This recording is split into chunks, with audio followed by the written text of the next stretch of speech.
CA site ತಗೊಳಕ್ಕೆ eligibility ಇದೆ. ಯಾಕೆ ಅಂದರೆ ನಾನು ಕಳೆದ 7-8 ವರ್ಷದಿಂದ ಪರಿಶ್ರಮ ಅನ್ನೋ ವಿದ್ಯಾಸಂಸ್ಥೆ ನಡೆಸ್ತಿದ್ದೀನಿ.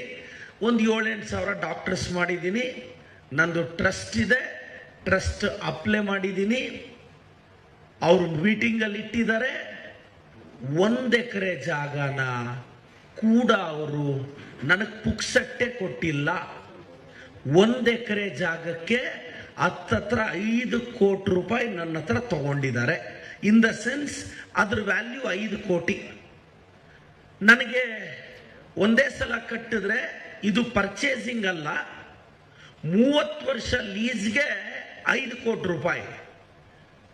ನನ್ನ ಹತ್ರ 5 ಕೋಟಿ ರೂಪಾಯಿ ಟ್ರಸ್ಟಿಂದ ಒಂದೇ ಸಲ ಕೊಟ್ಟು ತಗೊಳ್ಳೋಷ್ಟು ದುಡ್ಡಿಲ್ಲ. ಯಾಕೆಂದರೆ ನಾನು ಕುಮಾರಣ್ಣನ ಥರ ಡಿನೋಟಿಫಿಕೇಶನಲ್ಲಿ ದುಡ್ಡು ಹೊಡೆದಿಲ್ಲ, ಬಳ್ಳಾರಿಯಲ್ಲಿ ಕಿಕ್ ಬ್ಯಾಕ್ ತಗೊಂಡಿಲ್ಲ, ಈಗ ಇಂಡಸ್ಟ್ರಿಯಲ್ ಮಿನಿಸ್ಟರ್ ಆಗಿ ಇಂಡಸ್ಟ್ರಿಗೆ ಇಷ್ಟಿಷ್ಟು ಅಂತ ರೇಟ್ ಕಾರ್ಡ್ ಫಿಕ್ಸ್ ಮಾಡಿಲ್ಲ, 200-250 ಎಕರೆಯಲ್ಲಿ ಫಾರ್ಮ್ ಹೌಸ್ ಮಾಡಿಲ್ಲ,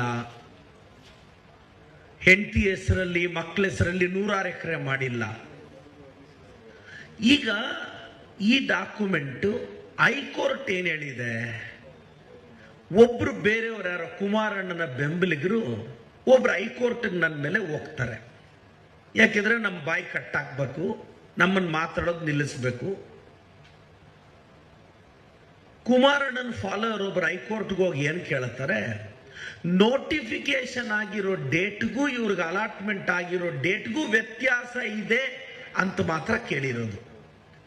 ನಾನು ಲಾಸ್ಟ್ ಡೇಟಿಗೆ ಮುಂಚೆನೇ ನನಗೆ ಅಲಾಟ್ ಆಗಿ ಹೋಗ್ಬಿಟ್ಟಿದ್ಯಂತೆ ಅನ್ನೋದು ಅವ್ರು ಕೇಳ್ತಾ ಇರೋದು, ಯಾರೋ ಕುಮಾರಣ್ಣನ ಫಾಲೋವರ್ಸು. ಈಗ ಹೈಕೋರ್ಟ್ ನಮ್ಗೇನು ಕೇಳಿದೆ, ನಮ್ಮನ್ನ ಎಕ್ಸ್ಪ್ಲನೇಷನ್ ಕೇಳಿದೆ. ಕುಮಾರಣ್ಣ ಚಾಟಿ ಬೀಸೋದಲ್ಲ, ಅದು ನೋಟಿಸ್ ಕೊಟ್ಟು ನೋಡಪ್ಪ ಇಂಥವ್ರು ನಿಮ್ಮ ಬಗ್ಗೆ ಆರೋಪ ಮಾಡ್ತಿದ್ದಾರೆ, ನೀನು ಎಕ್ಸ್ಪ್ಲನೇಷನ್ ಕೊಡು.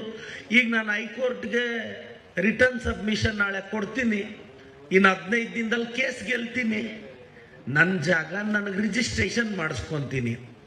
ಈಗ ನಾನು ಕುಮಾರಣ್ಣನ ಕೇಳೋ ಪ್ರಶ್ನೆ ಇಷ್ಟೇ. ಈಗ ನೀವು ಬೆಳಗ್ಗೆ ಟ್ವೀಟ್ ಮಾಡಿದ ತಕ್ಷಣ ನಾನು 12:30 ಪ್ರೆಸ್ ಮೀಟ್ ಮಾಡಿ ನೋಡಿ ಡಾಕ್ಯುಮೆಂಟ್ಸ್ನ ಎಲ್ಲ ಜೆರಾಕ್ಸ್ ಹಾಕಿ ನಮ್ಮ ಪತ್ರಕರ್ತರಿಗೆ ಕೊಡ್ತೀನಿ. ಅದರಲ್ಲಿ ಏನಾದರೂ ಇರ್ರೆಗ್ಯುಲಾರಿಟಿ ಇದ್ದರೆ ಇವತ್ತೇ ಪತ್ರಕರ್ತರು ನನ್ನನ್ನು ಎಕ್ಸ್ಪೋಸ್ ಮಾಡ್ಬೋದು. ನಾನು ಕಾನೂನು ಬಾಹಿರವಾಗಿ ಏನಾದರೂ ಅದರಲ್ಲಿ ಅಲಾಟ್ಮೆಂಟ್ ಆಗಿದ್ದರೆ, CA ಸೈಟ್ ತಗೊಳ್ಳೋಕ್ಕೆ ನನ್ನ ವಿದ್ಯಾಸಂಸ್ಥೆ ಇದೆ, ನನ್ನ ಎಲಿಜಿಬಿಲಿಟಿ ಇದೆ, ಕೂಡಾದವರು ಪುಕ್ಸಟ್ಟೆ 1 ಎಕರೆಗೆ 5 ಕೋಟಿ ಸ್ವಾಮಿ. ನಾನು ಪೇ ಮಾಡಿರೋದು ಅರ್ಬನ್ ಅಥಾರಿಟಿಗೆ, ಅದು ಲೀಸ್ಗೆ. ಪರ್ಚೇಸ್ಗೆ ಆದರೆ 15 ಕೋಟಿ ಕಟ್ಟಬೇಕು. 30 ವರ್ಷ ಲೀಸ್ಗೆ 1 ಎಕರೆಗೆ ನಾನು ಲೀಗಲಿ 5 ಕೋಟಿ ಕಟ್ಟಿದ್ರೆ ಇದೇನು ಕುಮಾರಣ್ಣ ತಾವಿಂಥ ಅಲಿಗೇಷನ್ ಮಾಡ್ತೀರಾ? ನನಗೆ ಕುಮಾರಣ್ಣ ನೀವೆಂಗೂ ನಿಮ್ಮವ್ರನ್ನ ಸಹಿಸಲ್ಲ ಅಂತ ನನಗೆ ಗೊತ್ತಿತ್ತು. ನೀವು DK ಶಿವಕುಮಾರ್ ಅವರು ಮುಖ್ಯಮಂತ್ರಿ ಆದರೂ ಒಕ್ಕಲಿಗರನ್ನ ಸಹಿಸಲಿಲ್ಲ, ಸಿ ಬೈರೇಗೌಡ್ರನ್ನ ಸಹಿಸಲಿಲ್ಲ, BL ಶಂಕರ್ ಅವ್ರನ್ನ ಸಹಿಸಲಿಲ್ಲ, ಚೆಲುವರಾಯ ಸ್ವಾಮಿನ ತುಳಿದ್ರಿ, ಬಾಲಕೃಷ್ಣ ಅಣ್ಣನ ತುಳಿದ್ರಿ, ಈಗ DK ಸಾಹೇಬ್ರನ್ನ ತುಳಿಯೋ ಪ್ರಯತ್ನ ಪಡ್ತಿದ್ದೀರಾ. ನೀವೆಂಗೂ ನಿಮ್ಮ ಒಕ್ಕಲಿಗರನ್ನ ನೀವು ಬೆಳೆಸಲ್ಲ. ಏನೋ ನಮ್ಮಂಥ OBC ಹುಡುಗರು ಬೆಳ್ಕೊಂತೀವಿ ಅಂದರೆ ನೀವು ನಮ್ಮಂಥ ಬಡವ್ರ ಮಕ್ಕಳು, ಅನಾಥ ಮಕ್ಕಳು, ನಾವೇನೋ ಎಷ್ಟು ಜನ ನಾನು CA ಸೈಟ್ಗೆ ಅಪ್ಲೈ ಮಾಡಿರೋದು ಅಮ್ಮಮ್ಮ ಅಂದರೆ 1 ಎಕರೆಗಿಂತ ಕಡಿಮೆ, ಒಂದೇ 40-42 ಸಾವಿರ ಸ್ಕ್ವೇರ್ ಫೀಟ್, ಇನ್ನೂ ಕಡಿಮೆ ಬರುತ್ತೆ.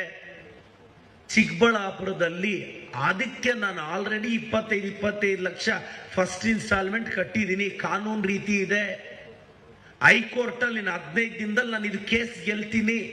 ಅವ್ರು ನನ್ನನ್ನು ಎಕ್ಸ್ಪ್ಲನೇಷನ್ ಕೇಳಿದ್ದಾರೆ, ಚಾಟಿ ಬೀಸಿಲ್ಲ. ಕುಮಾರಣ್ಣ ನೀವು ಮಾತ್ರ 100 ಎಕರೆ ಮಾಡ್ಬೋದು, ನಾವೊಂದು ವಿದ್ಯಾಸಂಸ್ಥೆಗೆ ಒಂದು CA ಸೈಟ್ ಮಾಡ್ಕೋಬಾರ್ದು.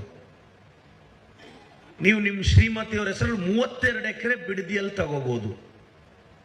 ಕುಮಾರಣ್ಣ ನೀವು ಮುಖ್ಯಮಂತ್ರಿಗಳಾಗಿದ್ದಾಗ ನಾನು ನಿಮ್ಮನ್ನು ಗಮನಿಸ್ತಿದ್ದೆ. ನೀವು CM ಆಗಿದ್ದಾಗ ನೀವು 62 ವಾಚ್ ಕಟ್ಟಿದ್ದೀರಾ. ನಾನು ಕ್ಯಾಲ್ಕುಲೇಟ್ ಮಾಡಿದ್ದೀನಿ, ನಿಮ್ಮ ಕೈಯಲ್ಲಿ ನಾನು 62 ವಾಚ್ ನಾನು ತುಂಬ ಸೂಕ್ಷ್ಮವಾಗಿ ಗಮನಿಸಿದ್ದೀನಿ. ನಿಮ್ಮ 62 ವಾಚಲ್ಲಿ ಸ್ಟಾರ್ಟಿಂಗ್ ಪ್ರೈಸು 10 ಲಕ್ಷ. ಆ 62 ವಾಚಲ್ಲಿ 75 ಲಕ್ಷದ ವಾಚ್ ನೀವು ಕಟ್ಟಿದ್ರಿ. ಇವಾಗ ನಿಮ್ಮ ವಾಚ್ ಕಲೆಕ್ಷನ್ ನನಗೆ ಗೊತ್ತಿರೋ ಪ್ರಕಾರ 85 ಆಗಿದೆ. ನೀವು ಕೈಯಲ್ಲಿ ಕಟ್ಟೋ ವಾಚು 85 ವಾಚು, ಅದರ ಕಾಸ್ಟೇ ಹತ್ತತ್ರ 15-20 ಕೋಟಿ ಆಗತ್ತೆ ಕುಮಾರಣ್ಣ. ಪಾಪ ನಮ್ಮ ಬಿಡದಿ ರೈತರೆಲ್ಲ ನೀವೇನೋ ಪಂಚೆ ವೈಟ್ ಆ್ಯಂಡ್ ವೈಟ್ ಕಟ್ಕೊಂಡು ರೈತರ ಮಕ್ಕಳು ಅಂದ್ಕೊಂಡಿದ್ದಾರೆ. ನಾನು ರೈತರಿಗೆ ಹೇಳ್ತಾ ಇದ್ದೀನಿ, ಕುಮಾರಣ್ಣನ ಪಂಚೆ ಒಂದೇ ಸಿಂಪಲ್ಲು, ಇನ್ನೆಲ್ಲ ಕಾಸ್ಟ್ಲಿ. ಅವ್ರ ಜಮೀನ್ ಕಾಸ್ಟ್ಲಿ, ಫಾರ್ಮ್ ಹೌಸ್ ಕಾಸ್ಟ್ಲಿ, ಅವ್ರ ವಾಚ್ ಕಾಸ್ಟ್ಲಿ, ಅವ್ರು ಓಡಾಡೋ ಕಾರ್ ಕಾಸ್ಟ್ಲಿ.